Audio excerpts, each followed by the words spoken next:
Hello, everyone, and welcome to BrandRap Talks. This episode will really be interesting for many of the viewers today. You might be able to relate to our topic of conversation today, which is about mental health in the workplace.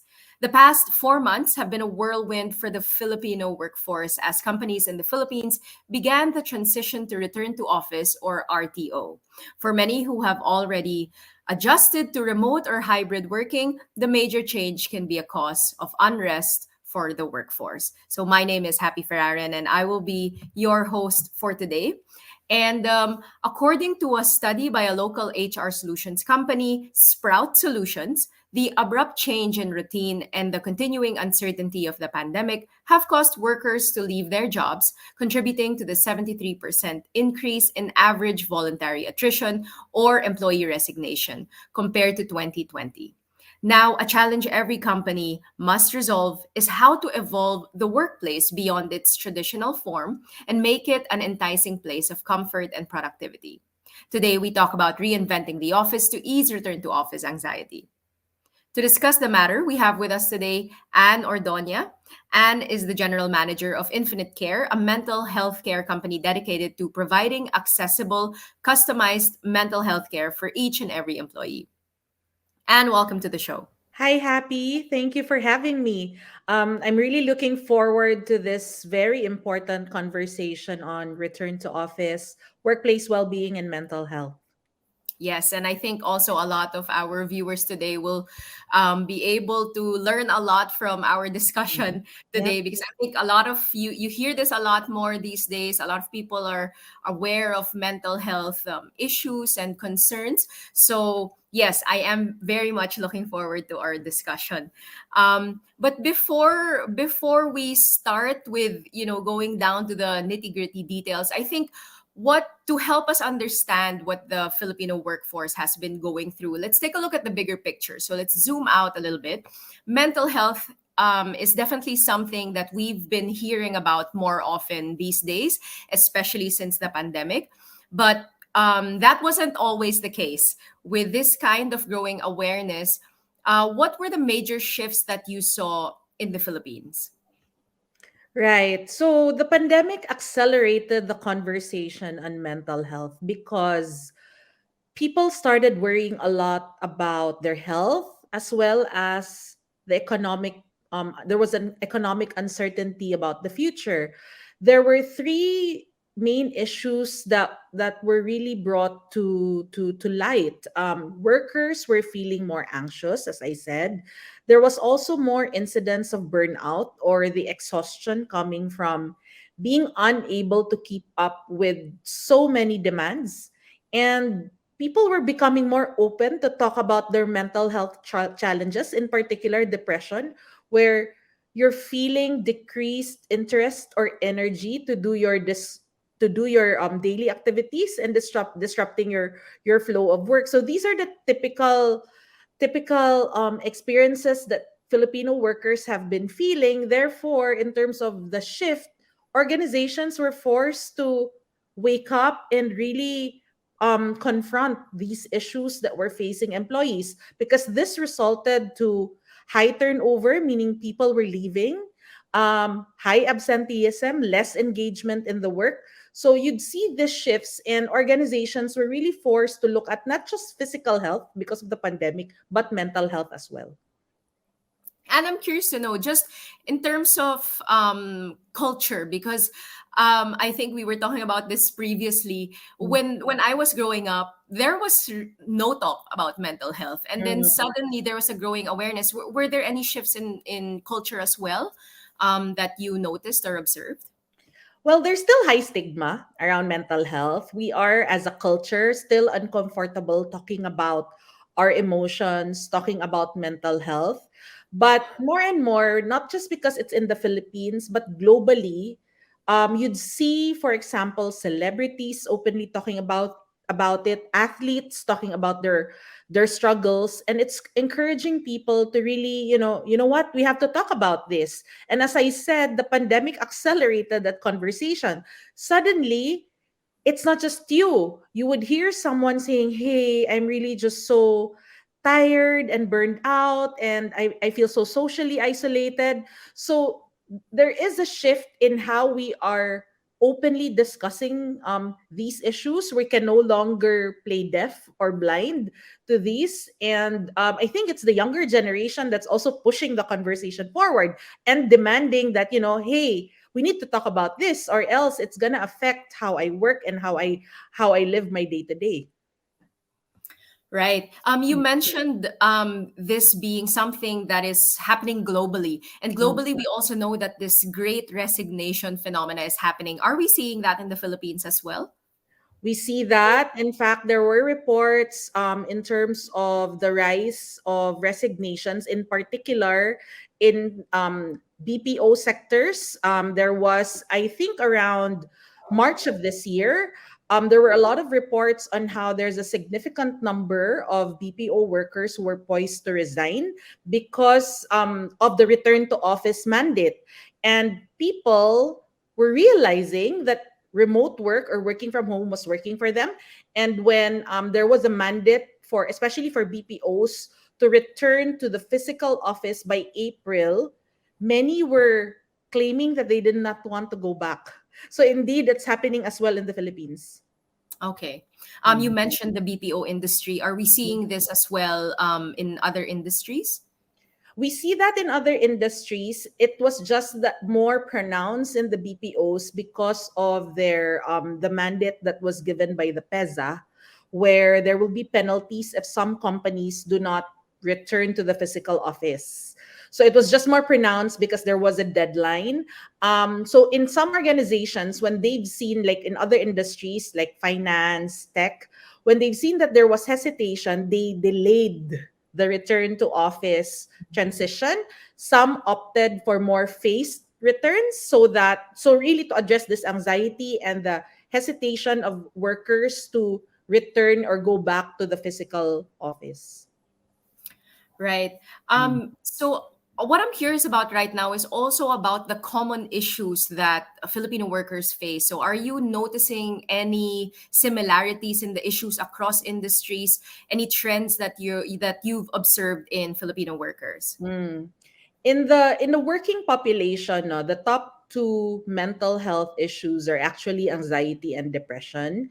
And at Infinite Care, we also see the same trends when it comes to those who are seeking counseling. Those are also the top two reasons why people are reaching out for help.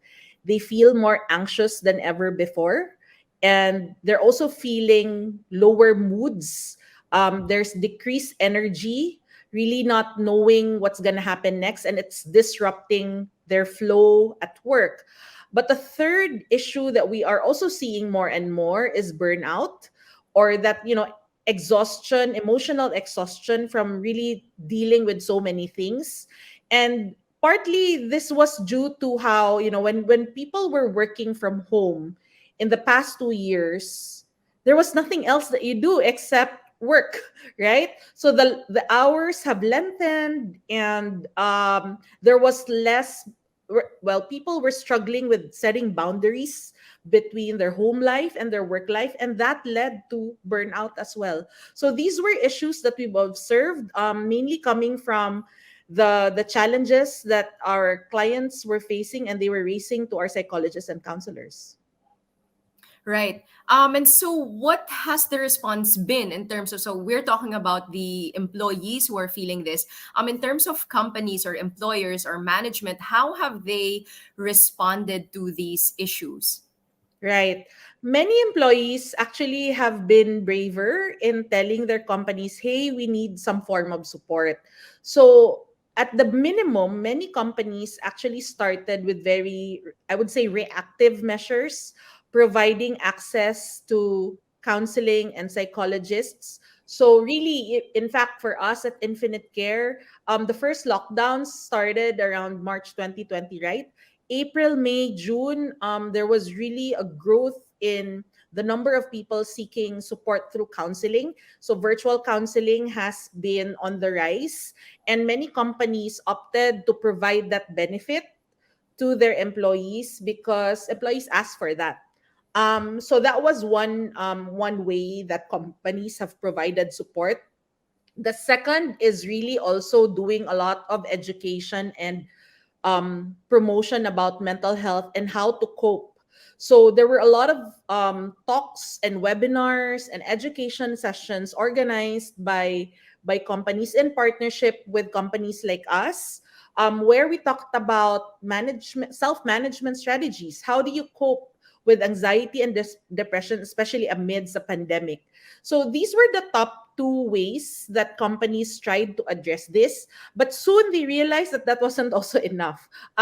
In the beginning, there were really a lot of organizations seeking, like, hey, let's have a talk, let's provide counseling, but they started questioning as well if whether this could be sustainable. Right. So you mentioned a range of Mm, responses that mm, companies have mm, done to address these issues. What mm. would you say are the effective ones, and what would you say are things that didn't really work? So just for our viewers to kind of Yeah. learn and engage as well. Well, first, because it's new in the talking about mental health is new in the Philippines. So those talks that promoted better understanding of top mental health issues and how to cope, those are really effective in a sense that it increased the awareness of such issues, and it also increased the understanding of employees on how to manage or cope with such issues. So that was effective, but to an extent, because if there is no follow through, then it's really like when you just attend a class, one class, you don't expect to be able to apply that all the time with just 1 30 minute or 40-minute session. So therefore, many companies started looking at other opportunities to provide support. What was also effective is really when organizations tap their leadership to commit to providing the support. And what I've seen as most effective is when you actually train leaders on their role, like what is their role when it comes to safeguarding the mental health of their people. That it's not just something that you pass on to third party providers or mental health professionals, because let's face it, it's not the psychologists who see their workers on a day-to-day basis. It's the leaders who can observe the changes or shifts in behaviors that their employees are going through. So what we saw as also effective is when you pull in your leaders to provide that support. And how do you do that?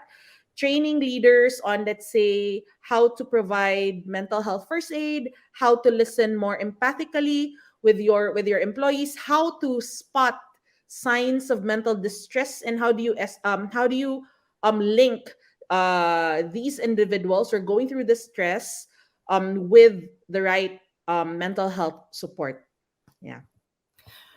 Right. So you pointed out really the importance of, leaders being a part of it, that they should also have a stake at, Mm, making sure that the well-being of their employees are taken care of. So mm, you mentioned something very interesting. You said um, something about leaders being able to spot or sort of pinpoint whether, okay, this is not just regular office stress. This is actually something um, that is a real cause of anxiety, and that mm, really is a mental health problem. So now we you gave us an overview sort of what's happening in terms of the entire Filipino workforce, the trends and the common issues that you see, big picture.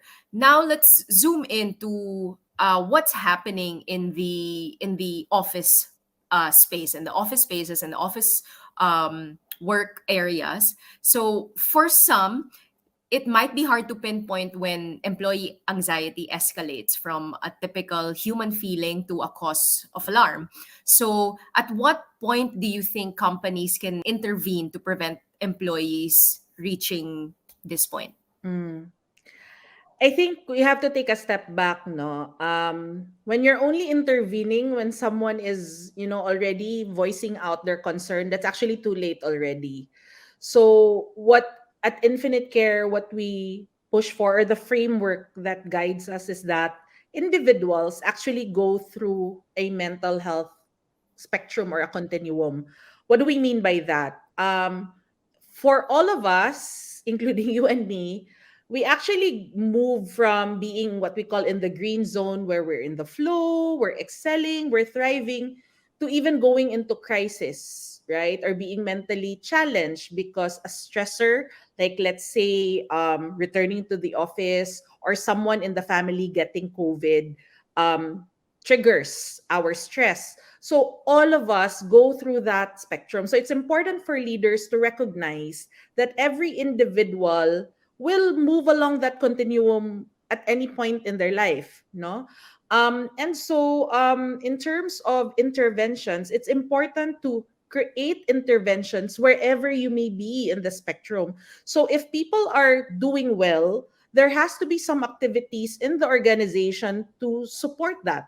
What do I mean by that? So for example, if you're well, that means you have to, it's like physical health, you have to exercise it. So are there well-being activities in the organization that encourage rest, relaxation, meditation, even physical activities like yoga or exercise, because that promotes a healthy mental state.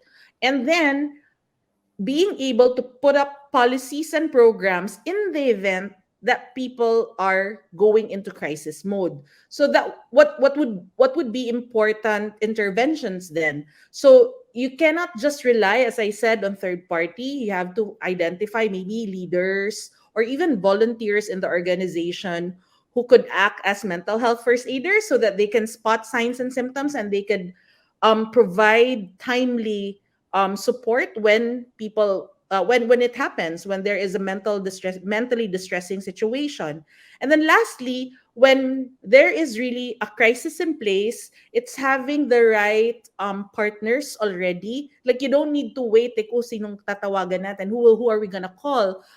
It's important that that's in place, so that when that happens and you have an emergency or a critical case, immediately you get the support within the next couple of hours. So what I'm trying to say is, you cannot be reactive and simply wait for employees to voice out their concerns. You need to really design a comprehensive program for employees and for individuals wherever they may be on that continuum. Right. So very interesting. And when you were talking about the different things that employers can do, a lot of it seems like these are all preventive measures. It's like our physical health, right? You exercise, you go to the gym so that you prevent illnesses in the future. So I think it's the same for our mental health. So in terms of that, in terms of preventive or proactive practices that you've seen employers do, any best practices that you've seen so far that you can share with us today? Mm. So I think I go back to first making sure that top down, everybody understands that this is a commitment by the organization, and the leaders understand it, the leaders understand their role. Also, it's important that individuals have access to support and they know that it's available. It's actually amazing when I talk to a lot of our clients. Some of them have had existing employee assistance programs, yet individuals or the employees do not know that there is such available. So organizations have to also push and promote and talk about that this is something that's available to employees. So it's like, if you truly care about your employees, you have to make sure that they know that this is something that's available to them and that they can take advantage of. So I think that it's really promoting what's available, and again, making sure that the program is holistic. It's not just talking to those who are already mentally challenged, but also those who are actually well. But they know that if anything goes happens to them, that there's something that they can tap or really reach out to if they need support. Right. What about in terms of the employee? What measures would you recommend employees to take to minimize work anxiety? Right. Are you referring happy? Are you referring to return to office anxiety or anxiety in general? Anxiety in general, or if you want, we can, both can be. Mm. No, so I think a lot of the challenges that we faced were really because, especially when we were working remotely, was because we were isolated from others. Our typical coping mechanisms, especially for Filipinos, was, when you're going through a stressful day, of course you wanna relax, hang out with friends, and really talk about your tough day. And at the end of that, you feel relieved, right? We actually lost that during the pandemic. So now that things are getting a little bit back to normal, we have to also return to that. Like, come have these coping mechanisms that can help us de-stress. So part of it is socialization. Also, it's important that we look after our physical health. Actually, you can't separate the physical health from mental health. It's all interconnected. So employees can really look after their health, in order to make sure that they are mentally equipped to handle any challenge. So that would include exercise. I'm sorry to say, it's still the same thing. It's exercise, it's sleep, it's better nutrition. And then I think the third is, which was really something that got disrupted during the pandemic, is having a routine. Having a routine is important so that you lessen the feeling of anxiety and worry, because when you are able to follow a set routine, your mind actually focuses more on what needs to be done in the present. You're being more mindful versus you're worrying about something that hasn't happened yet, no, which is really at the core of what anxiety is. Yeah. Mm-mm. And it's really funny how you pointed out. Are you talking about anxiety in general or RTO Mm. anxiety? Because I think we for, like now we really make that distinction of, pre-pandemic this was what it Oo. was, Uh-huh. and Yeah. now it's kind of returning to office, and that's another set of anxiety. So, Mm. it's almost like we say return to office, but we're not actually returning to something that, because things have changed already. You cannot Mm. deny the fact that the Mm. pandemic happened. That has changed the way society has is behaving and the way we relate to each other. And so it really is like a whole new era for the workplace. Mm. It's almost like, we're reimagining how workplaces should be, because the pandemic is something that affected the entire world. So when we say return to office, it's not necessarily going back to how it used to be, because things are not that way anymore. Mm. This global event, I think really the impact of it, we often forget, like, oh yeah, we went through that Agree. major Mhm, development mhm. change. So I think, that brings me to my next question. Where if we are reimagining the workplace and the workforce and how we take care of our employees, how we build our and structure our organizations, and how leaders should respond, and the responsibility as well of management and leadership to, really make this a commitment. So, this is the transformation that we're seeing right now. So I want to ask you, for you, for Infinite Care, what do you think is the ideal, physical office setup in 2022? Yeah. Before I talk about the ideal office setup, I agree with you, Happy. What we need to recognize is that work has changed forever, right? The pandemic has changed how we work, where we work, who we work with, and even has highlighted to us, at least it has put a lot of us in reflective moods on why we work. And so what I'm trying to say is there's really no one size fits all, actually, as well, because we're still living in the pandemic, and we have to figure out what works for us. But what we've seen so far is that what people have recognized, because of the changes that, as I said, like how we work, where we work, who we work with, what has become more important, is to redefine the role of the physical office. And what we have discovered in the past 2 years is, we can work from anywhere. We can work from our rooms, we can work from a cafe, we can work from home, and still um be productive in the office. So there, outside of the office. So therefore, what's the role of the office? So for a lot of people, it's actually a place for collaboration. Like, that is something we cannot do on our own at home.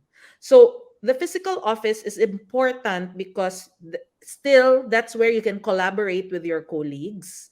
It's a space for creativity and learning. Um, For many of us, when we need space to ideate and innovate, we need to get out of our house, right? We need to go to places that could spark good conversations, brainstorming, and creativity. So the office can fulfill that role, right? And the office can make people feel nurtured and that they belong to a community. So having said that, then the physical office has to be redefined in order to deliver those things. Underscoring that is this reality that hybrid is here to stay. We have all seen the benefits of being able to have that flexibility to work from home or work from the office. So the office space also has to have better technology, right? Technology that will allow us to, like, some people are in the physical space but other people's are zooming in or calling in. You need that.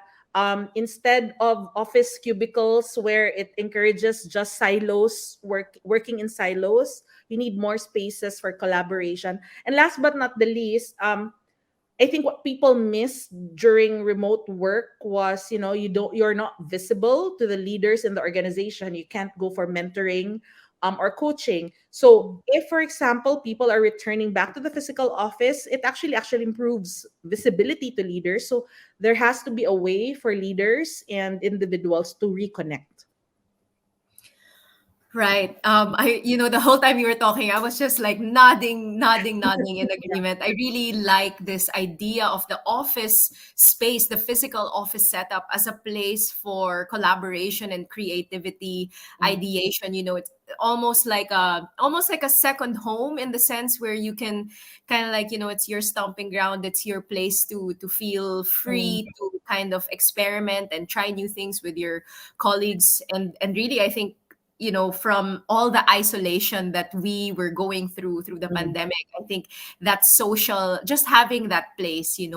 your local to come back to and To know bounce that. off ideas with, and you can still go back to the home. I think the home is still good for deep work. Like, you don't want people to disturb you. You want 2 3 hours solid thinking time, then that's the right time to be on your own. But if you need to, quickly come up with ideas, plan for a project, then the office is the best place to do that. So offices have to be equipped to handle this new dynamic, which we should be encouraging more, because if really you're asking people to just show up and still work individually in their cubicles, then that's not the right way already to utilize the space. Right. So Mm. so what do you think? So we are, redefining, and we are sort of learning as we go, building this new idea of what a workspace is. Mm. Based on the workspaces from pre-pandemic, what are the things that you think should be left in the past? Like, okay, that was pre-pandemic, let's not do that anymore, let's not carry that over in this new work setup that we will have. Mm. I'll answer that with what people need in the current setup now. People need more flexibility. So I'm a big believer that if you want to bring out the best in people, you need to make sure that you give them the space to be able to work at their best. So what are things that do not promote flexibility? Time in, time out, or having just uh, specific spaces where you can sit. There has to be more fluid movement in the office. So if your office spaces feel like you're just in silos, meaning one department is not connected to the other and people are in enclosed spaces, that's a thing of the past. I think it's really more open collaboration and really spaces for creativity and innovation that needs to have. The second is, I think it's more of there was really none in the past. Spaces for rest, taking a break, meditation, even a way to do, let's say, when you are doing one-on-one meetings with your boss, how great would it be if there's a space where you can do walking mentoring, or an outdoor space where, if for example you need a break after 90 minutes of work, you can just go out and breathe in air, Might be hard in Manila, but the point is having those spaces where you could recover, rejuvenate, relax. Um, in the past, we did not have a lot of those spaces. So, can we have more spaces for rest and recovery in the office? I think that's also important. Right. I like that idea of Mm. working while getting your 10,000 steps in. 10,000 steps, right? You have here. Yeah. So let's talk about now so we talked about the space, how we reimagine it, the things that we should leave in the past. What are things that companies can do to provide support for on-site workers to reassure them that they will be cared for in the office? So this is about returning to office. Right now many employees are still hesitant to go back. What are some of the things that companies can do to assure their employees that it's safe to come back and you'll be looked after? Yeah, the anxiety comes from the fear of getting sick. So therefore, you have to make sure that you have to reassure your employees that there are safety and health measures available. So for example, is it possible in the organization that you make sure that there's proper ventilation, that airflow is how do you say this, airflow is improved, that there are enough places to practice good hygiene. So that's already standard because people are actually worried about getting sick. Second, the anxiety of returning to the office comes from the logistical anxiety. So it would be logistics, meaning how do I get back to the office again? A lot of people have moved to the province or, struggle with commuting because there are less public transportation available to them. So if, for example, that is something that the organization can address, it's important that they do that. There's also anxiety on dealing with others because many of us were isolated. So if the organization can facilitate, teamwork and collaboration, especially in the beginning, that's important. I think what I'd like to underscore though is there's really no one size fits all. So it's important that organizations listen to their employees and what is it that's worrying them, because it's not the same for everybody. So it's important that organizations listen, and if there are changes that they're going to implement, to keep on communicating, be transparent. It's also important that organizations realize that things may change. It's not like, we institute a new policy and it can stick for a long time, because the pandemic taught us that anything could happen. So Right. it would be good if organizations actually focus on principles rather than very rigid policies. What do I mean by that? Going back to the idea, right, that the office now is for collaboration.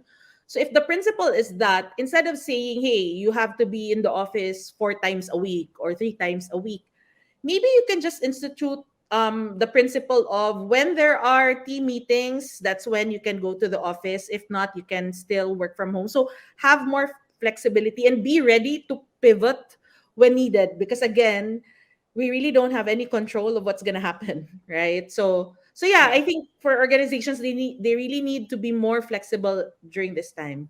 Right. So no hard and fast rules. And we saw No, that as well. yeah. The example you cited of the BPO industry having the great resignation was because there were rigid rules and a deadline, and it's like, they were left with no other choice. So right now I want to ask, what about Infinite Care? So Infinite Care was designed, its mental health care provision to be personalized and accessible 24/7. How can a service like this be beneficial to on-site workers? Right. So Infinite Care is a mental health platform which our partner clients, their individual employees, can actually access through conveniently through our app. There's a mobile app available on the iPhone and Android phones. There's also a web app. And as I said, it's a holistic approach. It's not just about those who are already, diagnosed with a mental illness and need counseling, but it also appeals to those who are well. So the app in itself allows individuals to, for example, do a regular check-in of their moods, because that increases self-awareness. The more that you are attuned to what triggers you, what triggers your stress, the more that you'd be able to better manage these situations. So that's one. In the app, you'll have access to content and resources that are fit for how you're going through. So we have actually a well-being assessment that's based on the World Health Organization well-being index that can be just answered in 2 minutes, and you'll have a score which is indicative of your state of well-being. So you could have reduced well-being or normal well-being, and depending on your result, the content actually adjusts. So for example, if you're not feeling okay, the content will suggest to you to, for example, this is how you can seek help, that it's okay to ask for help. And there are prompts or nudges that will encourage you to chat with someone. So we have a chat helpline that's available 24/7. And of course, we you have a way to book a counselor if you really need to talk to someone for a longer period. So how we have designed our program is to make sure that it addresses the mental health needs of everybody wherever they may be, and it's very accessible. It's on your phone. So really it adjusts to how people are nowadays, no? So that everything is all about being accessible and convenient, which in the area of mental health was actually a big challenge. Many people did not have convenient access to mental health support. We've now made it easier for them to get that support. All right. So I think that also goes back to your the idea of flexibility, and not it's not one size fits all. It's Mm, the importance really for people also to learn about themselves and understand their triggers. mm, So and before we end, this has been such a great discussion so far. I still want to talk to you some more, but uh-huh. unfortunately we have no more time. So Mm. just any final thoughts that you'd like to share with the people who are watching right now? The key here is to think about your employees' well-being. Really, it's not I'm not encouraging you to be psychoanalysts or counselors or even therapists. I'm calling you to be more compassionate and human, because this is not the last of the challenges that we'll face. We're still living in a pandemic, and for us to really be there for each other, the call is to really show more kindness, and really just be more human, look out for each other, and really that's how we will survive. Right. Thank you so much, Anne, for sharing with us your thoughts and your experience, especially with Infinite Care. Really great to know that we have organizations such as yours that are advocating mental health care in the workplace. So, very important thing. I'm sure many of our viewers today learned a lot, and I have also learned a lot from you today. So, thank you, Anne, for joining us today. This has been Brand Rap Talks with me, Happy Ferrarin. Thank you for tuning in.